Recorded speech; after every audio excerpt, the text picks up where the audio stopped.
नमस्कार, मी प्रवीण जोशी. मंडळी, आज माघ वद्य चतुर्दशी शक 1945 सादर करीत आहोत ठाणे वार्ता. ठळक घडामोडी. उपवन तलाव परिसरातील महापौर बंगला या वास्तूमध्ये शिवसेनेचे दिवंगत ठाणे जिल्हा प्रमुख आनंद दिघे यांचं स्मारक. उष्णतेचं वाढतं प्रमाण, नागरिकांनी काळजी घेण्याचं जिल्हा प्रशासनाचं आवाहन. आणि महानगरपालिकेच्या परिवहन सेवेत 60 वर्षावरील ज्येष्ठ नागरिकांना मोफत तर महिला प्रवाशांना 50% सवलत. महिलांसाठी बसमधील डाव्या बाजूकडील आसनं आरक्षित. या आणि इतर घडामोडी विस्तृतपणे पण काही क्षणातच. आमच्या फेसबुक पेज, यूट्यूब चॅनल आणि संकेतस्थळाला सबस्क्राईब करायला मात्र विसरू नका. आपण पाहत आहात श्रीस्थानक वाहिनी, ठाणे जिल्ह्याचं मुख्य व्यासपीठ. ठाणे वार्ता पहा श्रीस्थानक वाहिनीवर. आता सकाळी 9:15 पासून रात्री 9:15 पर्यंत ठाणे वार्ता, ठाण्यातील पहिलं दृकश्राव्य माध्यम. ठाणे वार्ता आणि श्रीस्थानक वाहिनीचं लाईव्ह स्ट्रीमिंग. ठाणेवार्ता.com वरील लाईव्ह स्ट्रीमवर क्लिक करा आणि अगदी मोबाईलवरही ठाणे वार्ता श्रीस्थानक वाहिनीचा आनंद लुटा. यासाठी आमचं ॲप डाउनलोड करा. ठाणे वार्ता पहा श्रीस्थानक वाहिनीवर.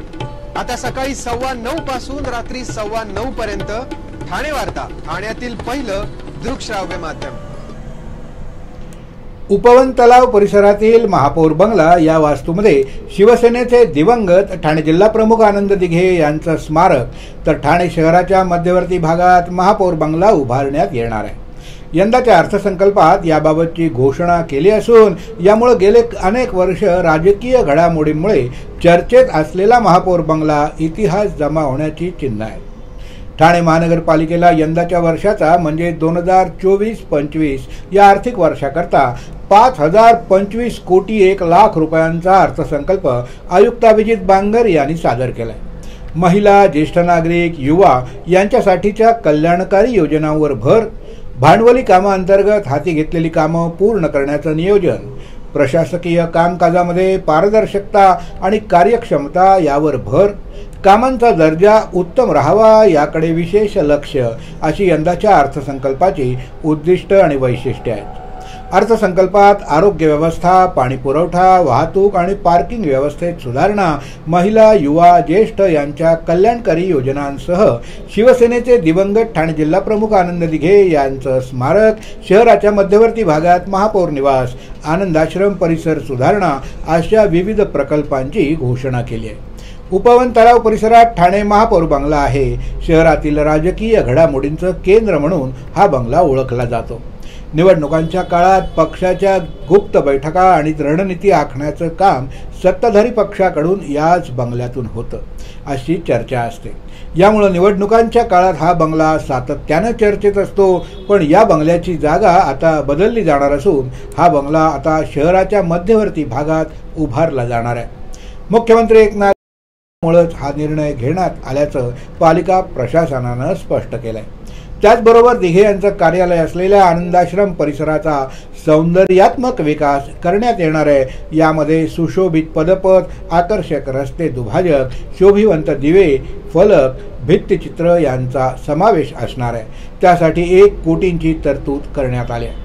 टेंबिनाका परिसरात आल्यावर आपण आनंदाश्रम परिसरात आल्याचा अनुभव यावा या दृष्टिकोनातून याची रचना केली जाणार असल्याचं महानगरपालिका आयुक्त अभिजित बांगर यांनी सांगितलं. महानगरपालिकेच्या परिवहन अर्थसंकल्पात 60 वर्षांवरील ज्येष्ठ नागरिकांना मोफत तर महिला प्रवाशांना 50% सवलत देण्याचं जाहीर करून महिलांसाठी बसगाड्यामधील डाव्या बाजूकडील आसनं आरक्षित ठेवण्यात येणार असल्याचं पालिका आयुक्तांनी सांगितलंय. ठाणे महानगरपालिका परिवहन उपक्रमाच्या ताफ्यात एकूण 364 बसगाड्या असून त्यापैकी उपक्रमाच्या स्वतःच्या 124 बसगाड्या आहेत. तर उर्वरित 220 बसगाड्या ठेकेदारांमार्फत GGC तत्वावर चालवण्यात येतात. एकूण 364 पैकी 300 बसगाड्या प्रत्यक्षात प्रवासी सुविधेसाठी उपलब्ध होतात. ठाणे शहराची लोकसंख्या मागील काही वर्षांपासून सतत वाढते आहे. सध्या शहराची लोकसंख्या 20 ते 25 लाखांच्या घरात गेली आहे. असं असलं तरी प्रवासी संख्येच्या तुलनेत बसगाड्यांची संख्या अपुरी आहे. ही बाब लक्षात घेऊन ठाणे महानगरपालिका तसंच परिवहन प्रशासनानं बसगाड्यांची संख्या वाढवण्यावर भर दिला असून त्याचबरोबर प्रवाशांना चांगली सोयी सुविधा मिळावी यावर लक्ष केंद्रित केलंय. परिवहन ताफ्यात पर्यावरणपूरक बसगाड्या उपलब्ध व्हाव्यात यासाठी प्रशासनानं प्रयत्न सुरू केले असून यातूनच खरेदी करण्यात आलेल्या 123 विद्युत बसगाड्या परिवहन ताफ्यात दाखल झाल्या आहेत. आणखी 86 विद्युत बसगाड्या परिवहन ताफ्यात दाखल होणार आहेत. याशिवाय PME योजनेअंतर्गत 100 बसगाड्या परिवहनला मिळणार आहेत. यामुळे परिवहनच्या ताफ्यातील बसगाड्यांची संख्या 600च्या आसपास होणार असल्याचं आयुक्त अभिजित बांगर यांनी सांगितलं. रमजानच्या पवित्र महिन्यात बस क्रमांक 76ची वारंवारता वाढवण्याची मागणी मुंब्रा प्रवासी संघाने केली आहे. रमजान हा मुस्लिम समुदायासाठी एक महत्त्वाचा धार्मिक सण आणि उत्सव आहे, जो उपवास, प्रार्थना आणि सांप्रदायिक मेळाव्याद्वारे चिन्हांकित आहे. या काळात लोक मशिदींना भेट देतात, विशेष नमाजही अदा करतात आणि इतर धार्मिक कार्यात भाग घेतात. म्हणून प्रवास आणि गतिशीलतेमध्ये सामान्यतः वाढ होते. या कालावधीत रहिवाशांसाठी वाहतूक सुलभ करण्याचं महत्त्व लक्षात घेऊन मुंब्रा शहराची बस क्रमांक 76ची वारंवारता वाढवावी. रमजान दरम्यान वारंवारतेमधील ही तात्पुरती वाढ समुदायाला खूप फायदा देईल आणि सर्व रहिवाशांसाठी सुरळीत वाहतूक अनुभवासाठी योगदान देईल, मुंब्रा प्रवासी संघानं असं म्हटलं आहे. यापुढील घडामोडी एका छोट्याशा ब्रेक नंतर. कुठेही जाऊ नका, पाहत रहा फक्त ठाणे वार्ता. ठाणेकर मालमत्ता करदात्यांसाठी करातील व्याज माफी अभय योजना. सदर योजनेस मुदतवाढ मिळाली असून ती दिनांक 15 जानेवारी 2024 पर्यंत वाढीव मुदत देण्यात आली आहे. यानंतर मात्र म्हणजेच दिनांक 16 जानेवारी ते 31 जानेवारी 2024 या कालावधीमध्ये मालमत्ता करावरील 50% व्याज माफ असणार आहे. तरी सदर व्याज माफीच्या अभय योजनेचा ठाणेकर करदात्यांनी लाभ घ्यावा. महानगरपालिकेच्या कोणत्याही संकलन केंद्रावर कर भरण्याची सोय आहे. ATM, डेबिट, क्रेडिट कार्डद्वारे कर भरण्याची सुविधा उपलब्ध करून देण्यात आली आहे. सोमवार ते शनिवार या दरम्यान सकाळी 10:30 ते सायंकाळी 5 वाजेपर्यंत संकलन केंद्राची वेळ असून करदात्यांच्या सोयीसाठी रविवारी संकलन केंद्र सकाळी 10:30 ते दुपारी 1:30 वाजेपर्यंत सुरू ठेवण्यात येत आहे. यासोबतच ठाणे महानगरपालिकेच्या propertytax.thanecity.gov.in या संकेतस्थळावर ऑनलाईन पद्धतीने मालमत्ता कर भरण्याची सुविधा उपलब्ध करून देण्यात आली आहे. तसेच गुगल पे, फोन पे, पेटीएम आणि भीम ॲपद्वारे आपला कर सुलभतेने जमा करू शकता. ठाणे महापालिका क्षेत्रातील सर्व करदात्यांना विनंती आहे की आपण या व्याज माफी अभय योजनेचा जरूर लाभ घ्या आणि आपला मालमत्ता कर लवकरात लवकर महापालिकेमध्ये जमा करून महापालिकेस सहकार्य करा. ब्रेक नंतर आपलं पुन्हा एकदा स्वागत. पंतप्रधान नरेंद्र मोदी यांनी रूफटॉप सोलरद्वारे दर महिना 300 युनिटपर्यंत वीज पुरवून 1 कोटी कुटुंबांना प्रकाश देण्याच्या उद्देशानं अलीकडेच प्रधानमंत्री सूर्यघर योजना जाहीर केली. या योजनेद्वारे घरांच्या छतावर सौर ऊर्जेचा वापर करून वीज बिल वाचवण्यात मदत होईल. यामुळे तयार होऊन अतिरिक्त वाहणारी वीज कंपनीला विकून अतिरिक्त उत्पन्न मिळवण्यास मदत होणार आहे. या योजनेची सुरुवात झाल्यापासून जागरूकता वाढवण्यासाठी आणि इच्छुक कुटुंबांकडून अर्ज तयार करून घेण्यासाठी एक मोठी मोहीम सुरू करण्यात आली आहे. पोस्ट विभाग भारत आपल्या वितरण कर्मचाऱ्यांचा वापर करून इच्छुक कुटुंबांच्या मोबाईलद्वारे घरोघरी नोंदणी करत आहे. ही नोंदणी भारतीय पोस्टद्वारे चालवल्या जाणाऱ्या अखिल भारतीय मोहिमेचा एक भाग आहे.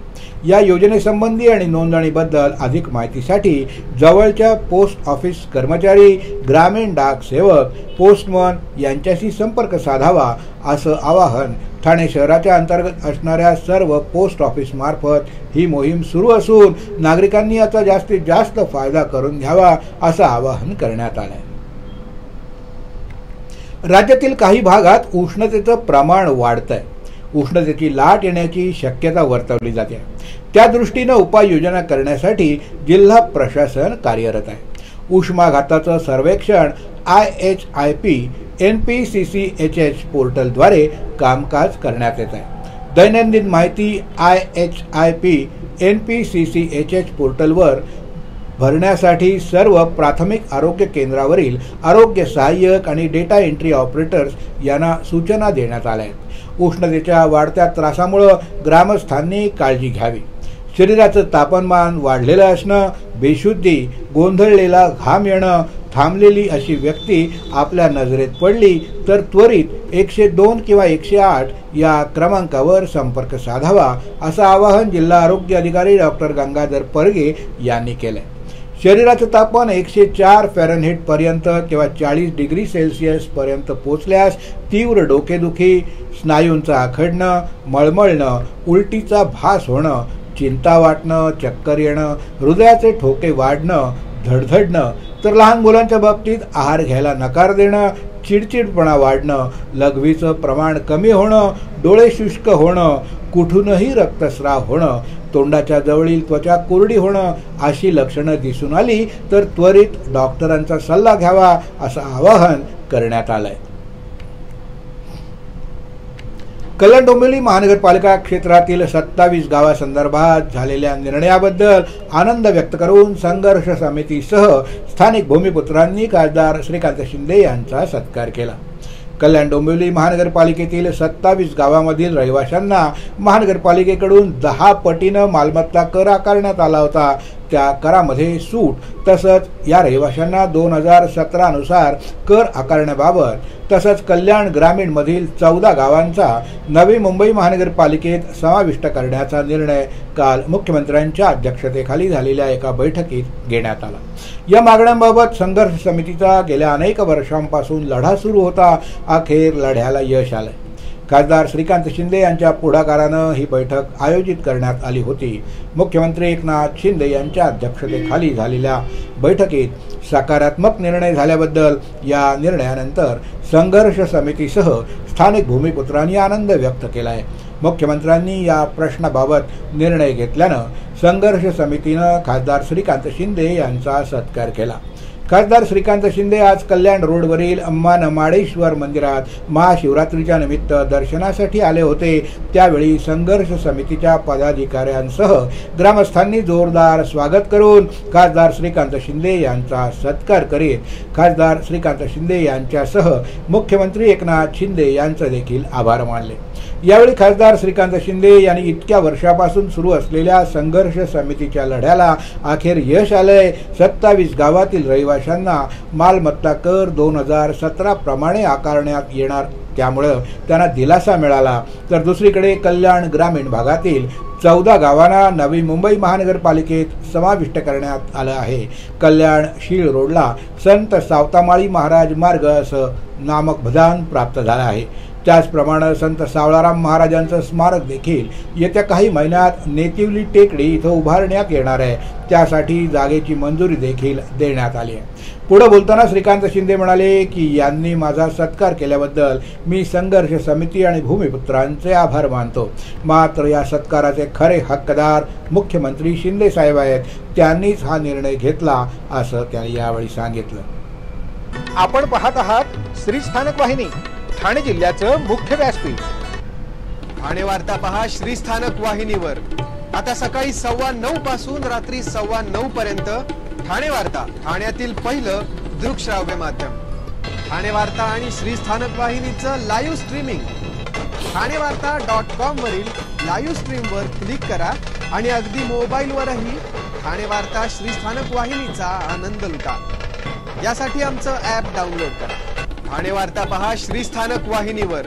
आता सकाळी 9:15 पासून रात्री 9:15 पर्यंत ठाणे वार्ता, ठाण्यातील पहिलं दृकश्राव्य माध्यम. आपण पाहत आहात श्री स्थानक वाहिनी, ठाणे जिल्ह्याचं मुख्य व्यासपीठ. आपण आपले कार्यक्रम किंवा बातम्या आम्हाला ठाणेवार्ता@gmail.com या ईमेलवर कळवू शकता. ठळक घडामोडी शेवटी पुन्हा एकदा. उपवन तलाव परिसरातील महापौर बंगला या वास्तूमध्ये शिवसेनेचे दिवंगत ठाणे जिल्हा प्रमुख आनंद दिघे यांचं स्मारक. उष्णतेचं वाढतं प्रमाण, नागरिकांनी काळजी घेण्याचं जिल्हा प्रशासनाचं आवाहन. आणि महानगरपालिकेच्या परिवहन सेवेत 60 वर्षावरील ज्येष्ठ नागरिकांना मोफत तर महिला प्रवाशांना 50% सवलत. महिलांसाठी बसमधील डाव्या बाजूकडील आसनं आरक्षित. या होत्या ठाणे वार्ता. आपली एखादी बातमी बघायची राहून गेली असेल तर आपण आमच्या ठाणेवार्ता.in या संकेतस्थळाला किंवा फेसबुक पेज तसंच यूट्यूब चॅनलला अवश्य भेट द्या. तर मग पुन्हा भेटूया पुढल्या बातमीपत्रात, फक्त श्री स्थानक वाहिनीवर. धन्यवाद.